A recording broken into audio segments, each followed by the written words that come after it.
여러분, 문재인 정부 들어서서 부자 증세 참 엄청나죠? 예.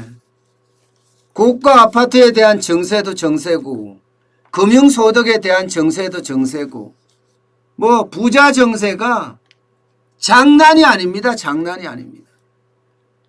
실제로 여러분 통계에도 이게 나와 있습니다. 통계에도.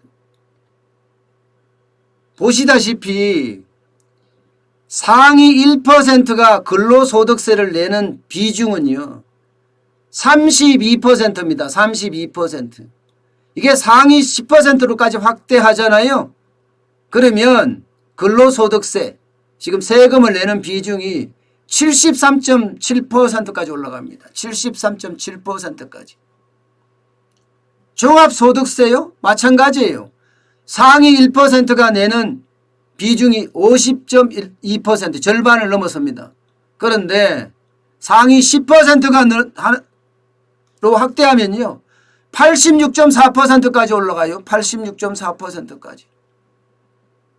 법인세도 마찬가지입니다. 상위 1% 기업이 78.4%를 내고요.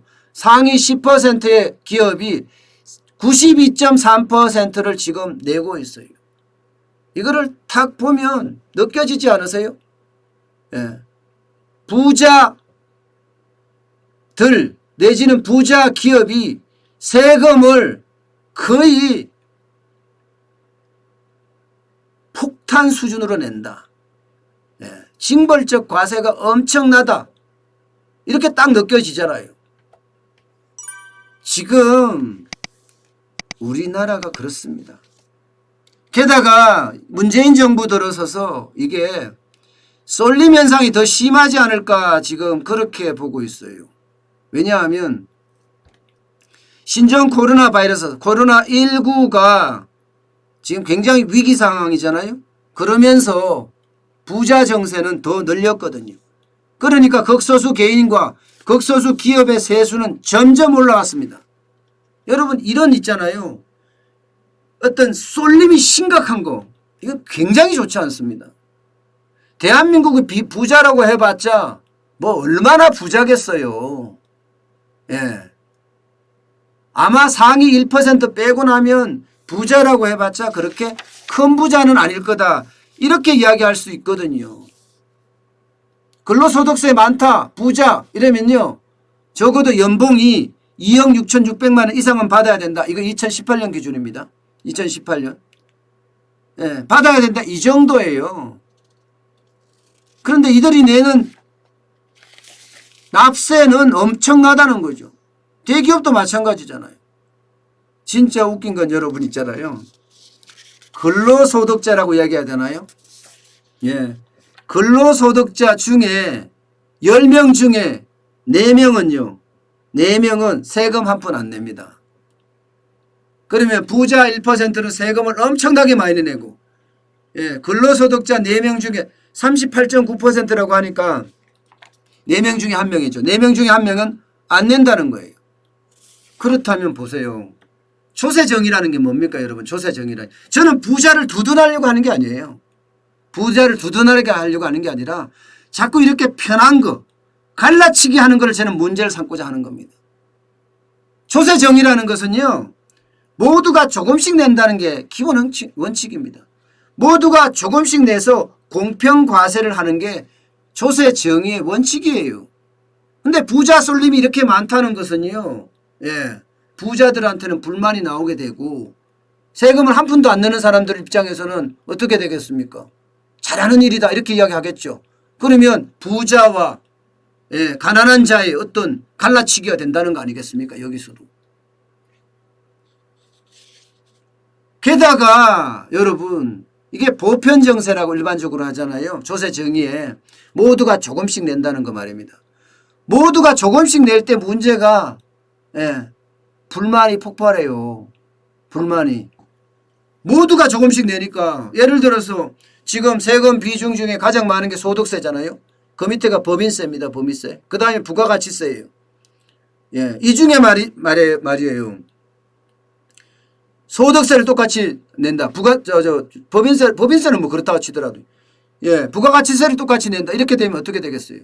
폭발하죠. 안 그래도 어려운데 왜 세금이 웬 말이냐 하면서 난리가 날 건 뻔합니다. 예. 그런데 부자 정세를 하면 이게 좀 더 약해. 쉽게 말하면 불만 없이 예, 쉽게 갈 수 있는 거예요. 쉽게. 지금 문재인 정부가 그 방법을 선택을 하고 있어요. 그러니까 부자들은 부자들대로 지금 죽을 마신 거죠. 죽을 마신 거죠. 게다가 내년에는 더 올린답니다. 내년에는요. 소득세 가표 10억 추가 기간을 선정했어요. 예, 이게 소득세 가표라는 게 금액에 따라 굉장히 다르거든요. 그러면 구간별로 예, 내가 얼마나 버느냐 구간별로 세금이 달라요.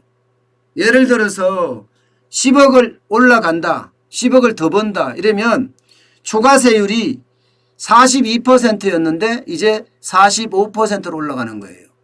그러면 10억 번다. 이러면 45%면 4억 5천이 세금이라는 이야기잖아요. 또 올렸어요. 또 올렸어요. 게다가 금융 투자 소득세 이거 2013년부터 도입하게 됐죠. 여기에다가 대기업 대주주의 어떤 기준을 낮추고 있어요. 지금 10억에서 3억으로 낮춘단 말입니다. 주식을 3억원어치만 갖고 있어도 이게 쉽게 말하면 세금을 내야 되는 거예요. 근데 부자라는 게 여러분 제가 이야기하는 부자라는 게 과연 어디까지가 부자고 여러분들이 부자고 제가 부자일까요? 마음의 부자죠. 게다가 집 한 채 갖고 있으면 부자라고 이야기합니다. 부자의 기준이 얼마라고 그랬습니까? 부자의 기준이 조사를 해봤더니 43억 정도 된다고 합니다. 43억.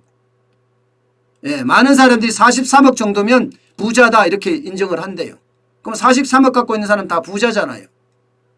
예, 그러면 모든 사람한테 해당된다는 거예요. 결국은요. 알고 보면 굉장히 많은 사람들한테 정세가 된다는 거죠. 그러면서 정세가 안 되는 사람들도 굉장히 많고요. 저는 그래요. 조세정의라는 게 뭔지 예. 그리고 부자들한테 세금을 많이 받는다 이렇게 생각을 하면 자발적으로 내는 노블리세 오블리제가 된다고 하면 상황이 다르죠. 그런데 세금을 이렇게 정부가 강제적으로 내잖아요. 그럼 안 써요. 이 사람들이. 안 쓴다고요. 이 사람들이 써줘야지 소비가 일어나거든요. 이게 참 저는 안타까울 수밖에 없어요. 물론 저는 정부가 경제정책은 참 잘못한다고 생각을 해요. 긴급재난지원금도 마찬가지잖아요. 예. 그렇게 막 뿌려놓고 지금 와서 야, 참 답답합니다. 그죠? 답답합니다.